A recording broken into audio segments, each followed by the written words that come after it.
Hi, this is 365801 and this is another 2022 BL Year in Review video, and this is all of the worst books I read in 2022. So I have already done a video kind of documenting my DNFs of 2022, all of the overhyped books, whether they were hyped by others or by myself. And kind of didn't live up to the hype. I've also done a video on my surprising reads and my disappointing reads. And that is generally due to the fact that I had expectations, whether they were expectations of it being good and it didn't live up to those expectations, or I thought maybe it wasn't going to be very much and it turned out to be better than it was. This is the video for the worst books. And a lot of these are ones that I had no expectations for, or low expectations, and it was even worse than I had suspected it was going to be. There are some manga titles as well as some male romance titles. I'll probably separate them into the two.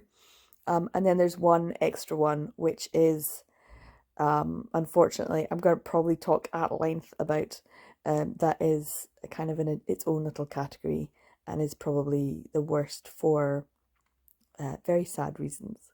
But yeah, I'm going to just go through, I think, manga, then male romance, and then the big one at the end, which is disappointing. More disappointing than just belonging in the disappointments category. So yeah. I hope you're going to enjoy this, and I hope that if any of these titles are ones that you really loved and enjoyed, you don't take offense. They're just personally not for me, and I did not enjoy them. So yeah, let's go through the worst reads of 2022. Okay, so we're going to start with the manga. Some of these are digital, some of them are physical. The first one is Servant and Lord. Now, I gave this 3 stars. Now, some of these I'm going to have 3 stars, 2 stars, and 1 stars. They're still the worst.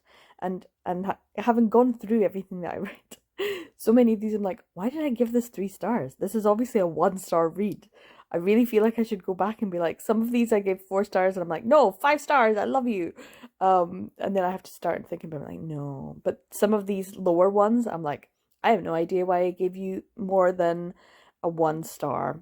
Probably the art style. No, not the art style. The artwork, I should say. Servant and Lord by Lo and Lauren Yu. This is originally German language, and so it's from the German Tokyopop imprint. And I gotta say, well done for whatever they did. This was a hot mess. This was an absolute hot mess. This is a buddy read that I did with Katie and Bizarre Individual for June. Manga Pride Reads, and oof. I have a whole reading vlog, so you can go and watch that. But there are just certain things that I don't particularly like about this, and I really do think I was being generous, probably because I was buddy reading it. If I was just reading it on my own, I probably would have chucked it across the room and said, 1 star, you deserve only 1 star. And that's because some of the artwork was good, some of the artwork was not. It was not necessarily to my taste. I really enjoyed the colour artworks at the front. I thought that was quite a nice touch. But overall, a hot mess. It was obvious that the creators had no idea where this story was going. And you know what? Like, no plot, just vibes. Sometimes my bag. Like, I like that sometimes. But when it makes no sense, no. But also when you can tell what's going to happen, it's like this weird juxtaposition of being utter chaos and at the same time having absolutely no interest or unique qualities. It was as though someone had just put a lot of tropes into a bag and just pulled them out. And it was like, okay, the next chapter we're going to have this, which might be a fun writing exercise, but is not necessarily great to read. And of course, the main thing for me is the inconsistencies and illogical setups. For me, I cannot forgive the fact that they were supposed to have done some naughty stuff, but they were still wearing jeans or their trousers, and a belt. And a belt. It's the belt that does it. It's the belt that ruins this. It's the belt that gives this 1 star because no one, like, that's the thing about BL manga. I've read far too much so that I know it's those little details of, like, if someone has just been having a bit of a woo time and someone walks in and it's like the top button is undone or the fly is undone and you're like, ooh, that was a nice touch. That was a nice touch. With this one, there was none of that. There was no logic. It was the belt that did it. I'm sorry. I mean, I gave it 3 stars. It's not. It's not. I lie. I lie. This is a 1 star read, and I hated it. Sorry. I know Katie Mazar thought it was all right, which is probably why I gave it 3 stars, just to be like fine with everyone else around me. But really, in my head, I'm like, in my heart, I'm saying no. The belt says no. On to the next one, and it's another physical copy. I gave this 2 stars, and I think I'm giving it 2 stars only purely because it's Akuma Publishing. This is Wild Wild Wildlife by Hyogo Kijima, and it's full of sexual assault and short stories. It's like a BL anthology, so of course it's lots of short stories. And I do think the artwork is quite interesting and nicely done. I think Hyogo Kijima has a distinctive art style and is actually quite competent. And Kuma Publishing just does the best, fantastic, wonderful quality works. It's all about the paper quality, the ink quality, the fact that there's, a cover for the book itself that you can remove, and sometimes there's things underneath.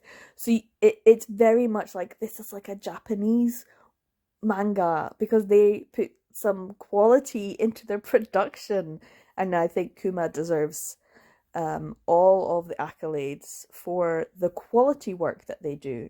Not always necessarily the best stories, but they're always interesting and unique and different. And this one, there was a couple in there that I found interesting, but it really did detract, all of the sexual assault. What a shame about all the sexual assault. Otherwise, this would have been perfectly fine. Is kind of my understanding. And also, this is like on sale all the time. So it's like generally the booksellers have just decided, oh, this isn't the quality work. We're not going to be able to sell this at a higher price and shift these. So I do think you might want to pick up a copy if you do want to get one, because I don't think this is going to be, I don't think there's going to be many multiple copies or multiple print runs of this. So this is the one that I'm in this could have been a June manga from the mid 2000s kind of thing. Like there might be enough of these because it's of that kind of ilk, if you know what I mean. If you know what I mean, you know what I mean. But yeah, I would say pick one of these up if you're into completionist sort of thinking. I know that Melting Lover is now no longer going to be reprinted, so make sure you pick up a copy of that as well. That was very interesting. That got a much higher score. On to some digital. This is 100 Million Man. This was available on Futekia, and I gave it 2 stars. Once again, this also, it kind of suffers the same as Wild Wild Wildlife with the multiple sexual assaults. This is supposed to be a funny, humorous type gag manga, a gag sex manga, which is its own little genre. There's many of these available, and there's quite a lot on Futekia. So, but this one has just way too much sexual assault, way too much, and also it was just so stupid. Like, if it's funny, and the sexual assault is presented in a way that it's so ridiculous that it could never be thought of as being accurate in any way, that's when I'm like, oh, okay, then I can maybe laugh at the jokes. But when it's like not even funny, then it's not worth my time. The artwork was not terrible, which is probably why it's a 2 star. But yeah, not for me. Next one. This is a 1 star. This is a 1 star. This was the first 1 star I gave throughout 2022. And that's another Futekia one. And it's only 32 pages. And I was still like, I can't believe I wasted my time reading 32 pages of this. What's under his clothes is outrageous. No, it wasn't. It wasn't. It was just boring, awful. I hated this. I don't actually know why so much. There's only 9 ratings, but the overall is 2-star. And I've given it 1-star. I don't know, like, I think everyone agrees. I feel sorry for Nakolat. They have quite a few things on Futekia, and I don't want to read any of them. I don't. The art style is not really to my taste. The story was just, what? It was just like, what? But I hated it at the same time. So yeah, do not recommend, unfortunately. I might read some more Nakolat just to, I feel like I need to do this. I need to give people chances, you know? Like, is it a one-hit wonder? Give their books another go. See if the second one lives up to the first one. Is it an absolute one and done? This is terrible. I'm never reading from this author again. It's very rare that I feel that way. I always feel like I should give them a second or even a third chance. And it's like 3 strikes and you're out. By then you're dead to me. So I feel like Nakalak deserves a second chance. This one, oof, another 1-star. Like, I did not give many 1-stars because I had to read the whole thing, and I was much more into DNFing this year. So there's fewer 1-stars to talk about. The fact that this says a 3.52, I'm just like, nah, what are you guys reading? A Serenade for Pretend Lovers, Volume 1 by Toshika Nekome. This is a Kodansha title that I got through NetGalley. And this is just the first volume, and it is awful. When I'm like, oh, Josei, fantastic, brilliant, can't wait for this. This made me rage. Felt the rage, the anger. I can't stand it because, one, it felt juvenile. It felt more shoujo than Josei. But at the same time, it's like, oh, well, we're going to talk about sex, so it must be Josei. No, that's not how this works. That's not how demographics work. Just because the character isn't a high school, age character does not mean that it's not still full of absolutely horrendous romantic tropes. And I'm not saying that shoujo has. There are so many fantastic shoujos, and there are so many fantastic joseis, but in this one particular, full of the absolute worst romance tropes that I can't get on board with. I'm sure other people can, and I'm sure that they're there for a reason, but this is the kind of trope that I dislike immensely. But if that's your jam, I'm not gonna yuck your yum, okay? I'm just saying, for me, this is a 1-star. And I feel like I need to really preface this before I tell you what the story is about. So, Akari Sayo works at a TV station and was on the job when she just happened to see her boyfriend, who just happened to be cheating on her. So she's just found out her boyfriend's cheating on her. Or that he was actually cheating on his girlfriend with her. Who knows? Anyway,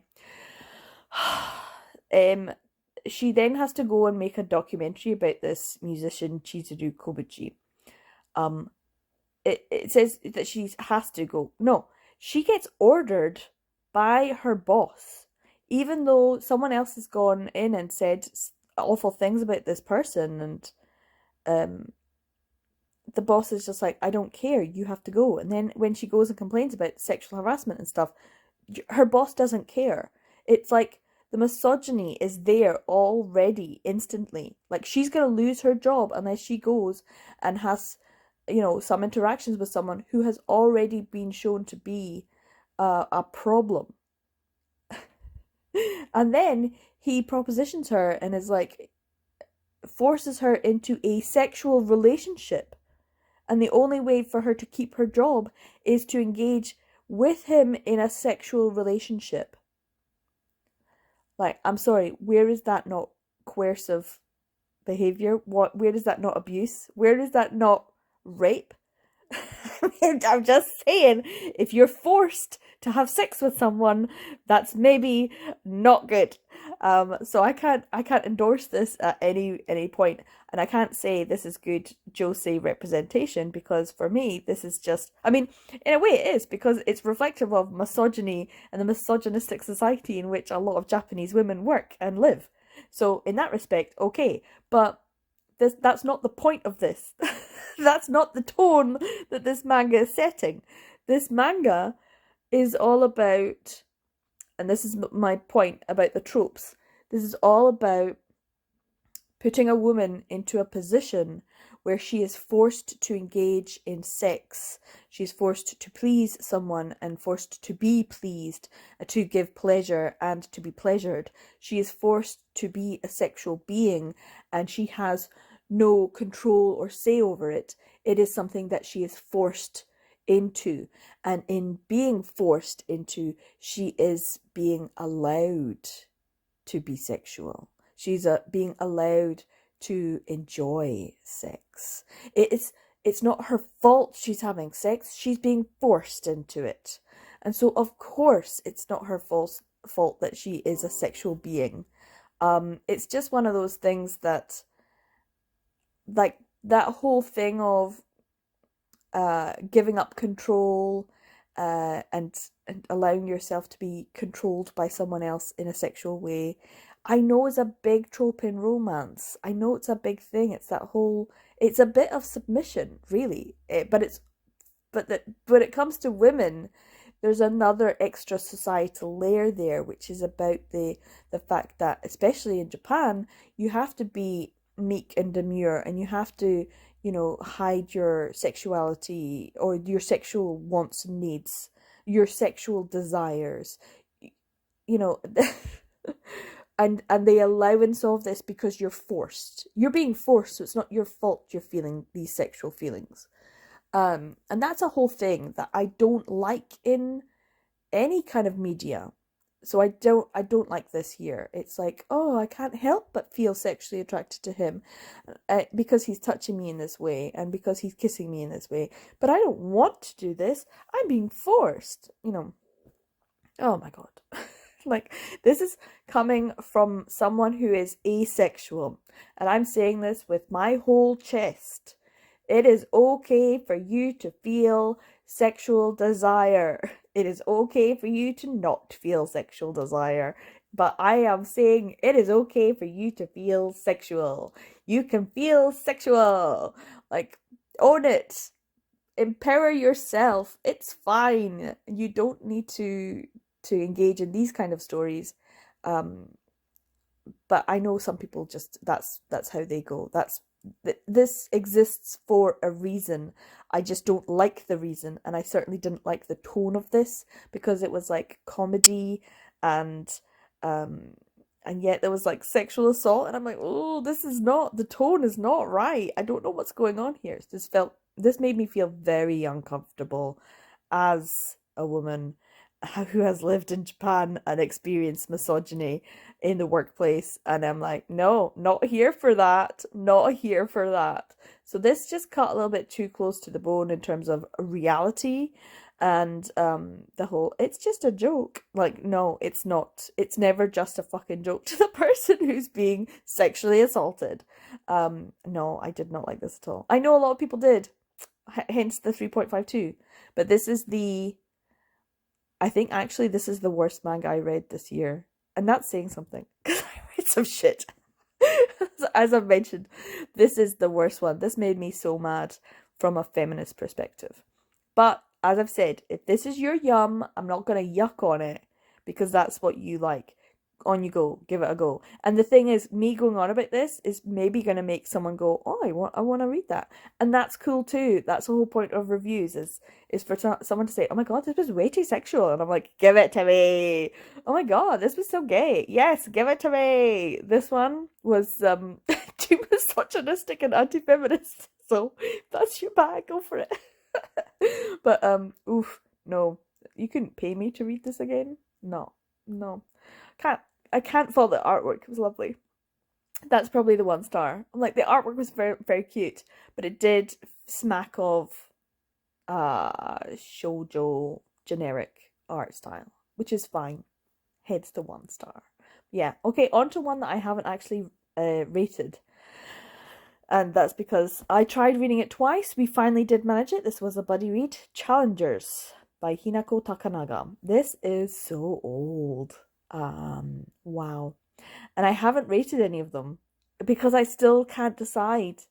I don't feel like I can give it um any stars because of the negativity, but I also can't not give it stars because of some of the positives, and I feel like there's not many positives other than the fact that this made me think a lot, and also that this is like proto representation of asexuality in BL or in manga in general.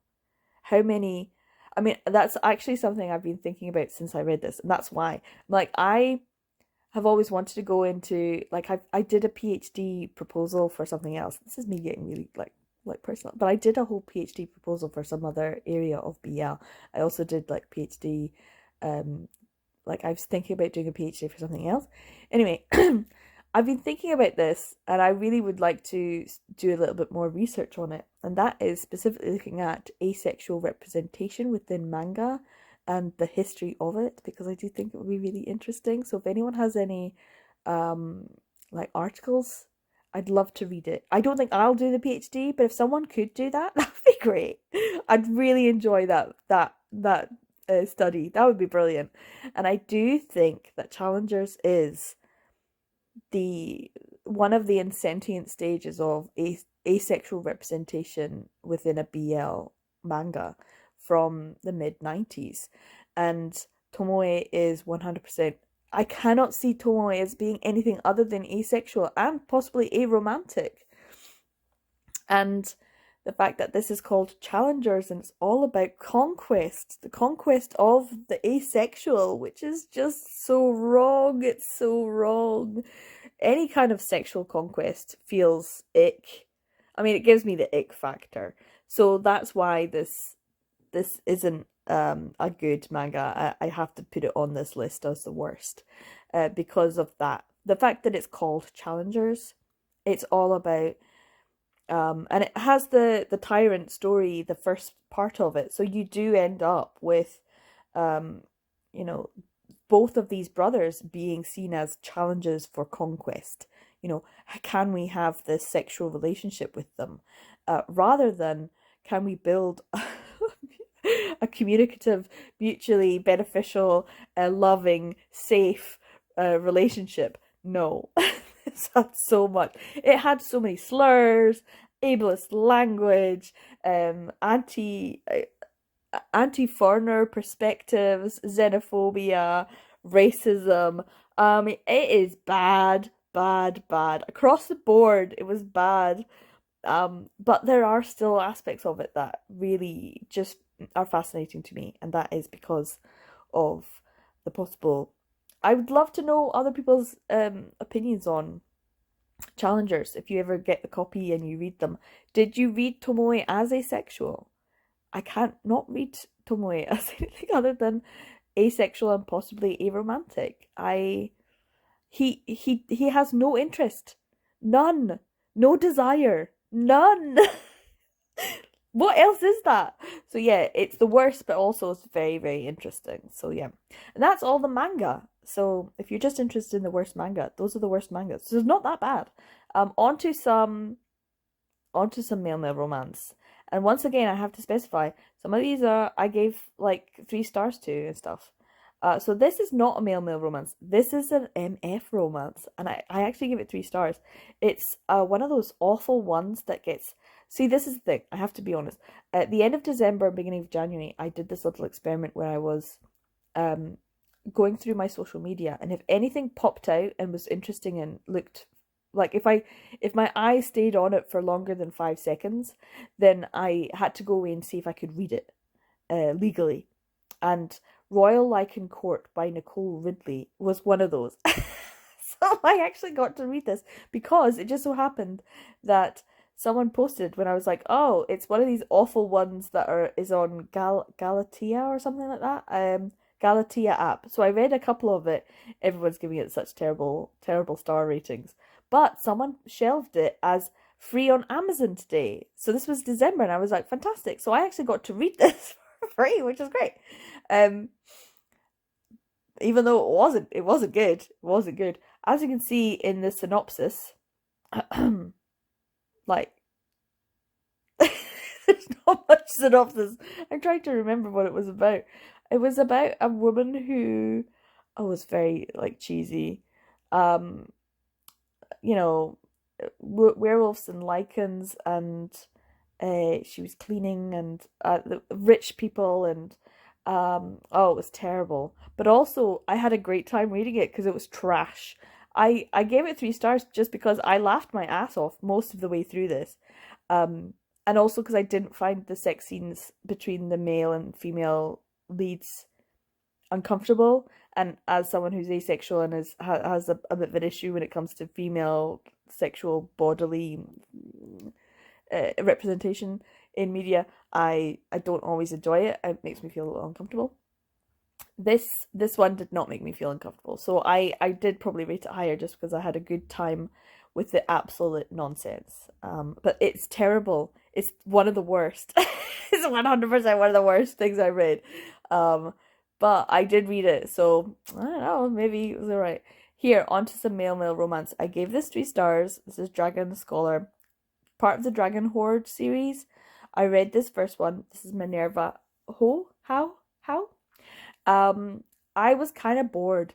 I went into this because obviously Forbidden Desires, and I'm like, ooh, dragon shifters. I need more dragon shifters in my life. And everyone I've picked up I've been really kind of disappointed with because it's not Piper Scott and Virginia Kelly's writing. It's not got that wit or fun or I don't know, je ne sais quoi. This was kind of boring. I didn't particularly like the characters, and it set up to be a series, and I was just like, no. So when I read something and I think I don't actually care to read the rest of the series, thanks. That was just meh.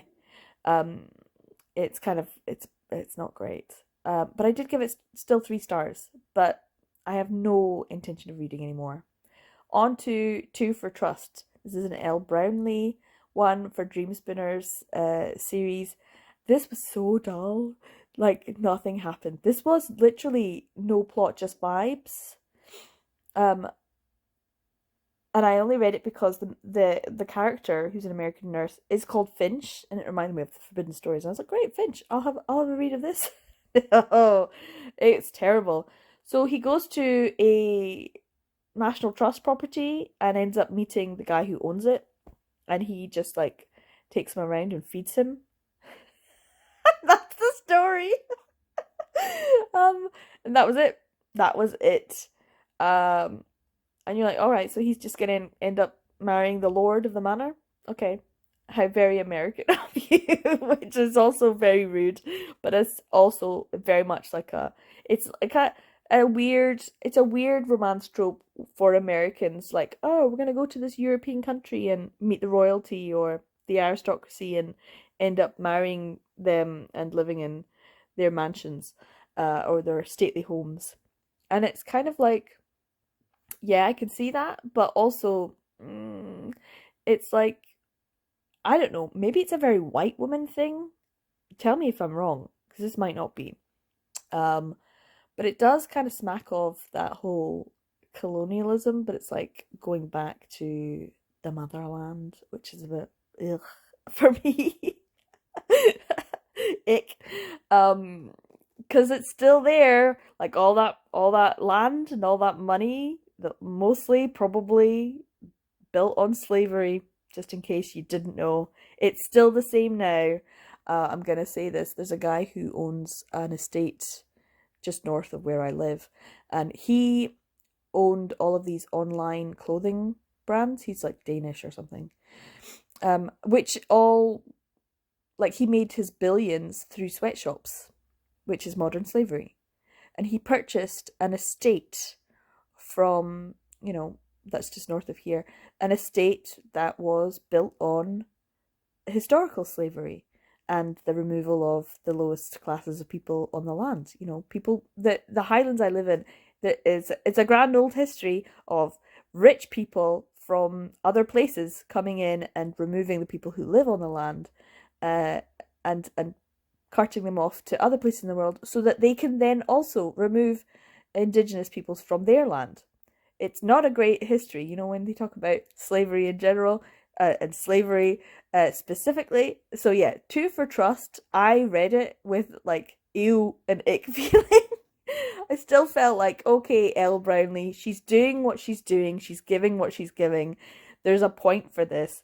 It's got an audience, but it's not me. And I'm a white woman, and I'm like, no, no. It was also really boring. It was really boring. But you know, I do love a good scone and cream and jam, and that was probably why I ended up reading the whole thing.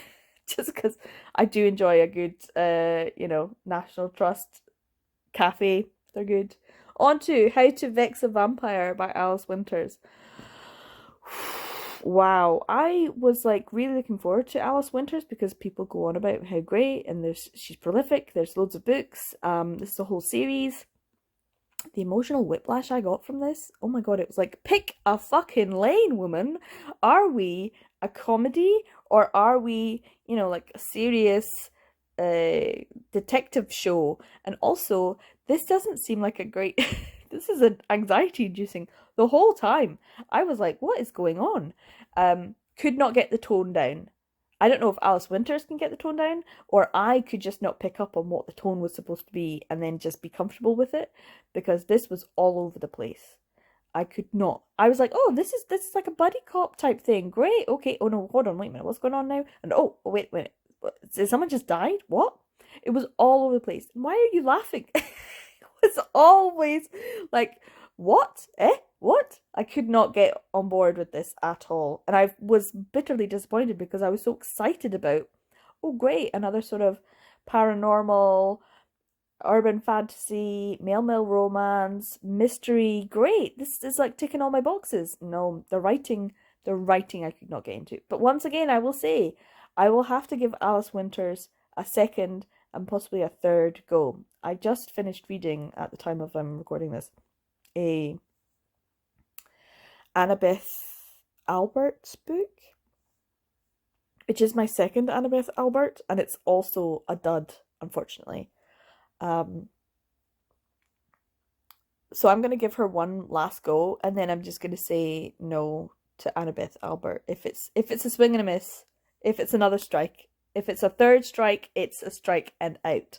So I'm going to give Alice Winters a second go, maybe not this series. So if anyone has any Alice Winters books that you're like, this is the one you need to read to get you into her, or this is her best work, or this is the one that I recommend, give those recommendations to me, because otherwise I'm just going to read something and be like, nah, that was shit. Just be like, nope, off the list. Because there are way too many great and amazing books out there for me to waste my time on something that's, you know, ultimately going to DNF or hate read to the end. And that's why there's less 1 and 2 stars on this list, because from last year, because I just was like, DNF, not doing this.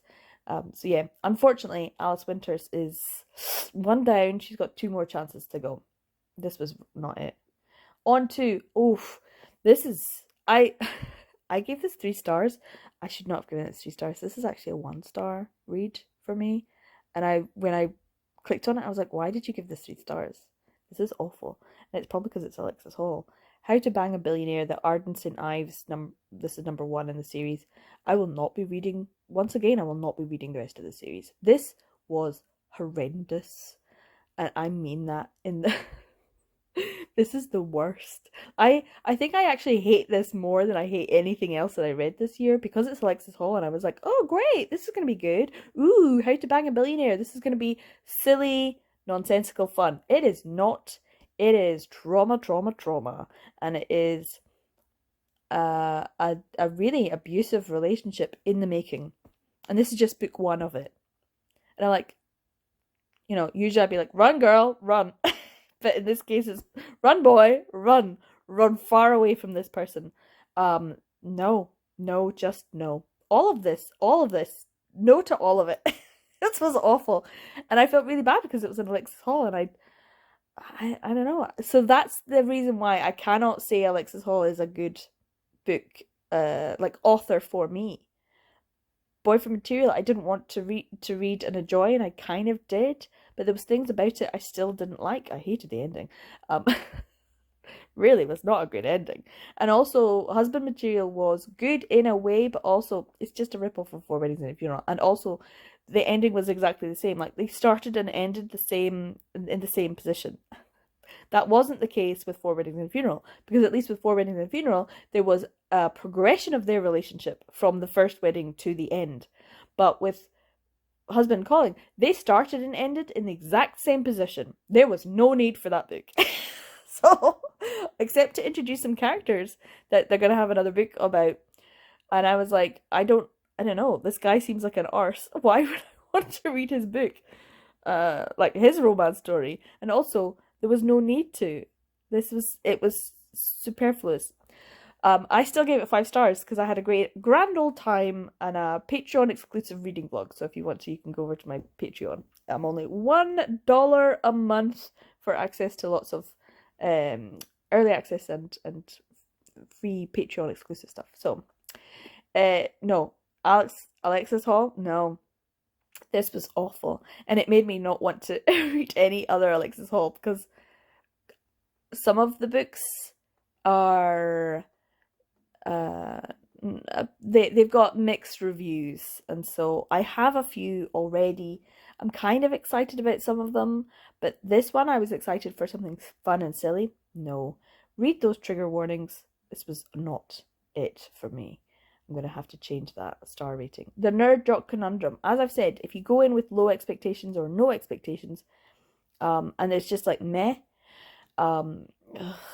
this one was not it. And it's really, really weird because I read this one and also I read this one, Bromantic by Harper Logan.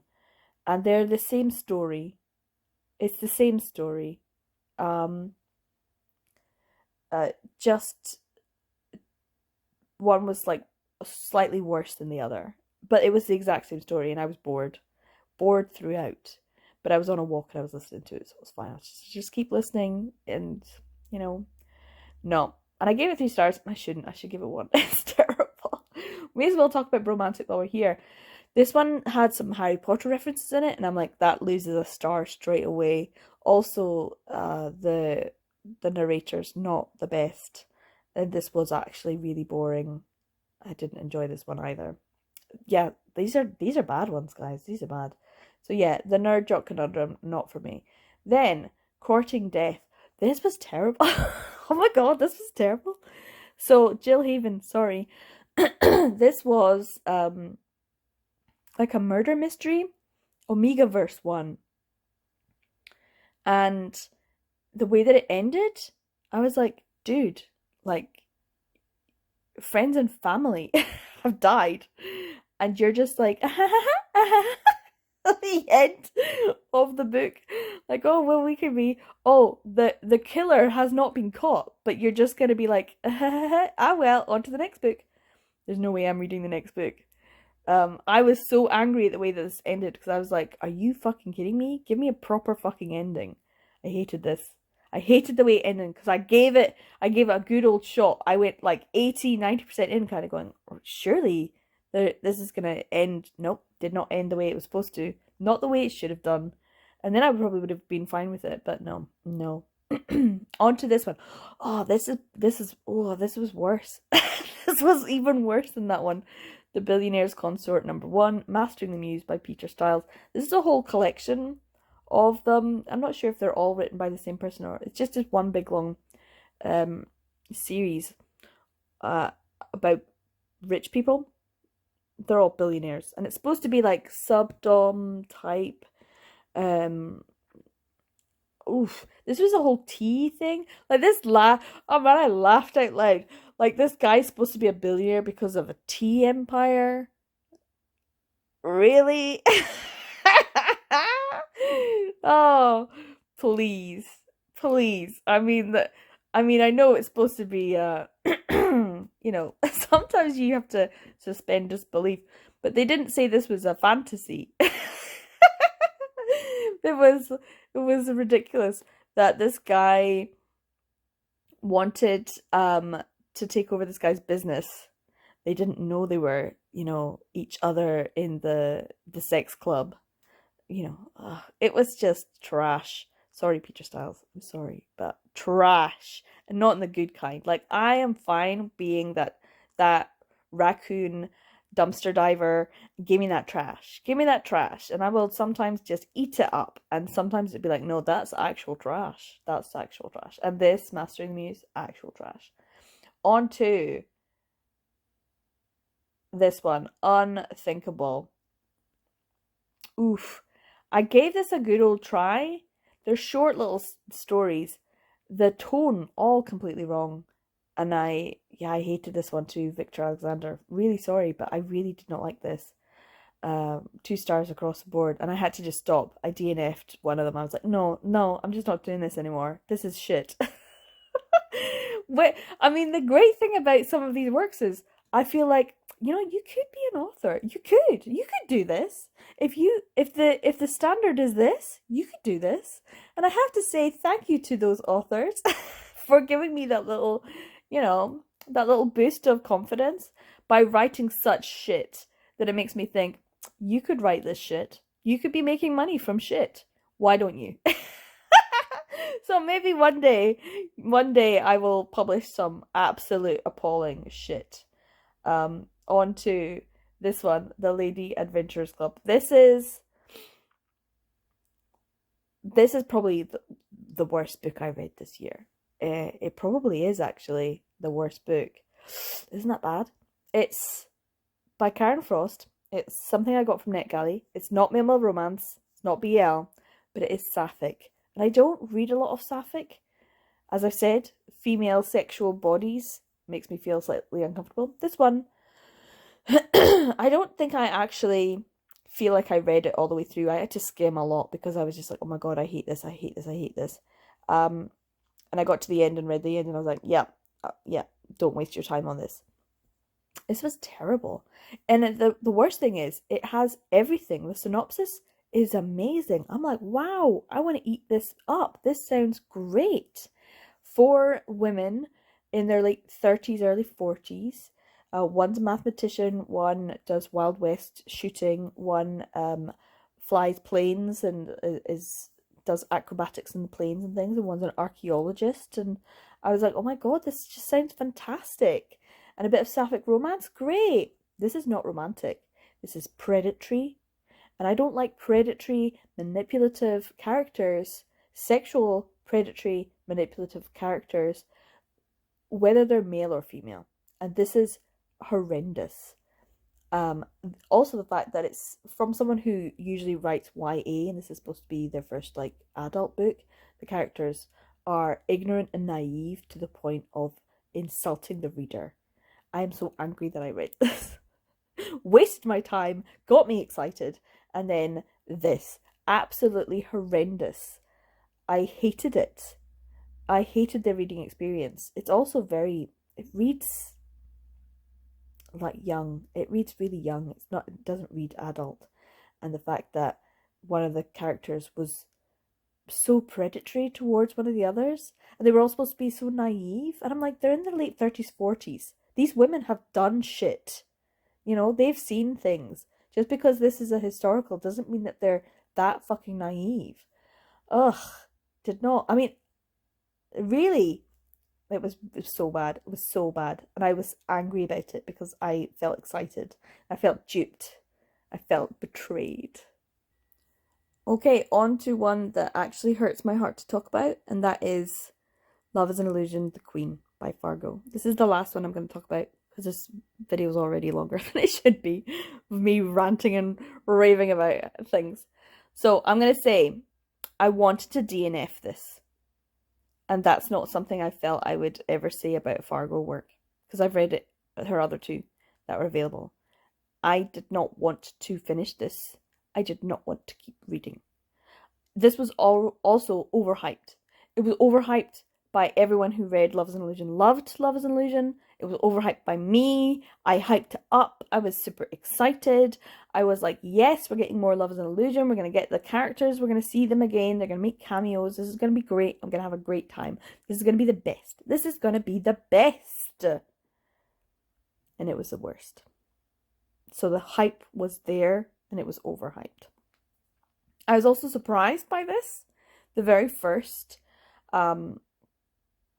episodes, way back when it was first released. Like that first episode, in fact the second episode as well, this is back in February, sorry. Back in February. So a whole year, it's actually a whole year ago that this was released, and I was like, wow, what an opening episode, that chapter, you know. And the second one, woo, and you get all these characters that are introduced and you're like, whoa, this is gonna be great. I was so surprised by what was happening. It made me feel some certain feelings I wasn't too sure about.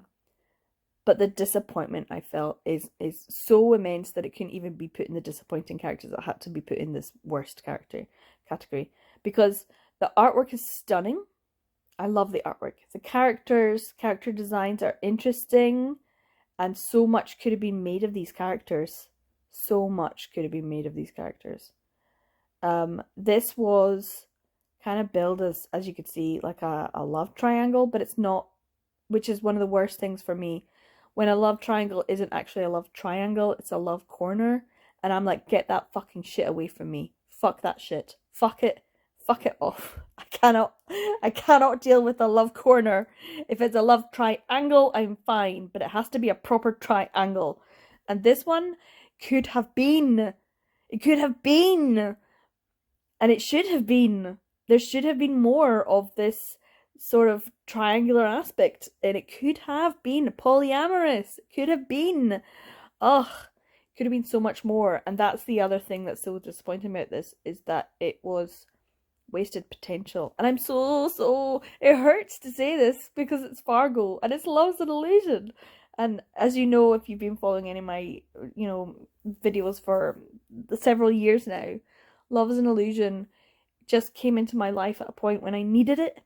And every week on a Monday, this was before it moved to the 10 days, but even then, like every single time an episode came up, it was like, this saves me from the monotony and the horrendousness of my life at this moment. I hate it. I hate what I'm doing. My job is awful.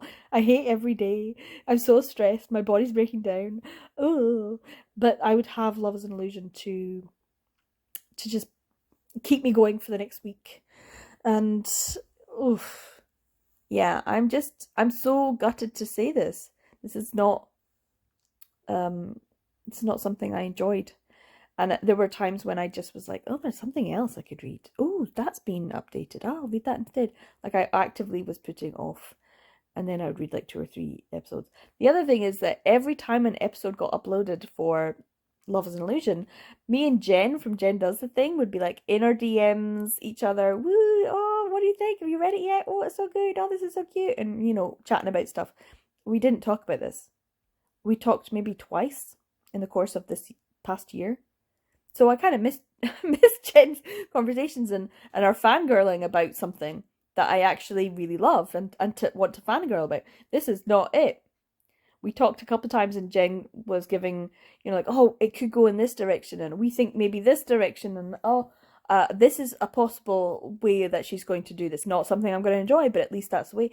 All of these ideas that Jen came up with of where this story could possibly be going, that were at least somewhat explainable, logical, and interesting.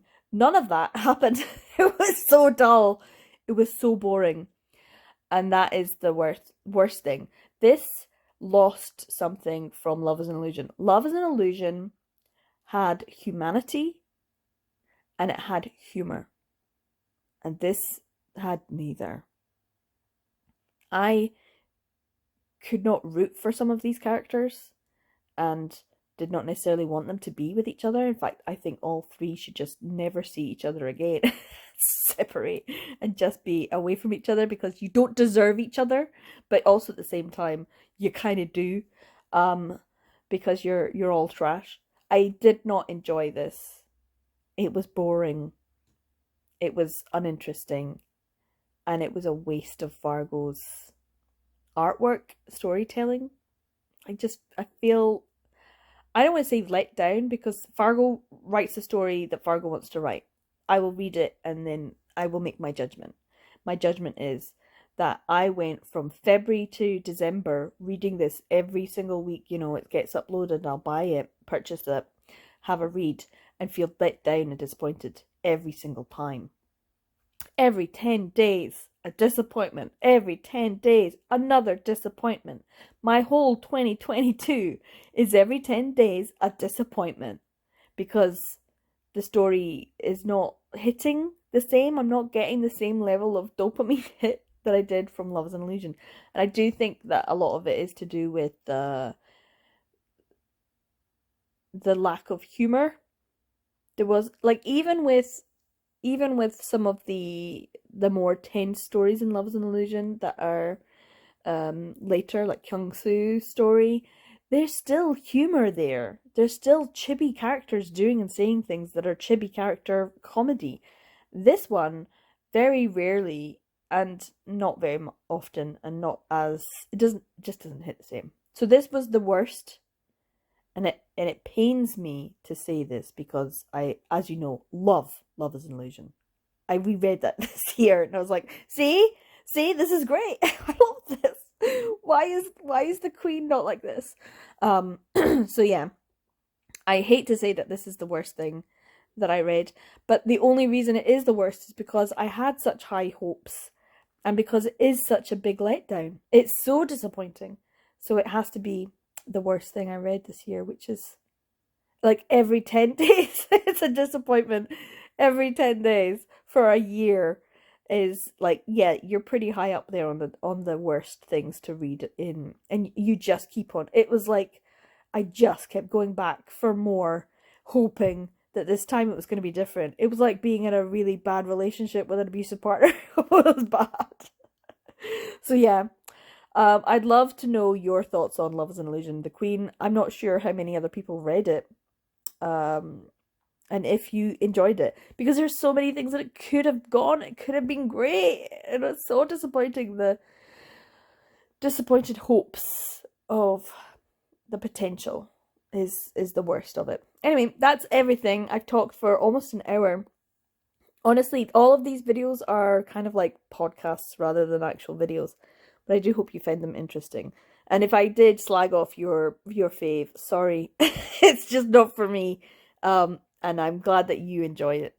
But I'd love to know what your worst reads were. Or if me talking about some of these makes you think, oh, she might enjoy something. Give me some good recs. Give me some recs. I'd love some recs. But also, I'd love to know what everyone else's worst books, especially if it's BL or male romance. I need to know what are the trashy ones, guys. Because I'm fine with reading it if I go in knowing it's going to be trash. It's knowing that it's going to be meh, or forgettable. That's really bad as well. It's like unforgivable. The unforgivableness of being forgettable, as well as having low expectations for. Ugh. But this one, the expectations were high, and I will not forget it. The disappointment is too much. Anyway, I'm 36581. I hope you enjoyed this video. These are the worst books I read in 2022. Take care, everyone. I'll see you in the next video. Bye.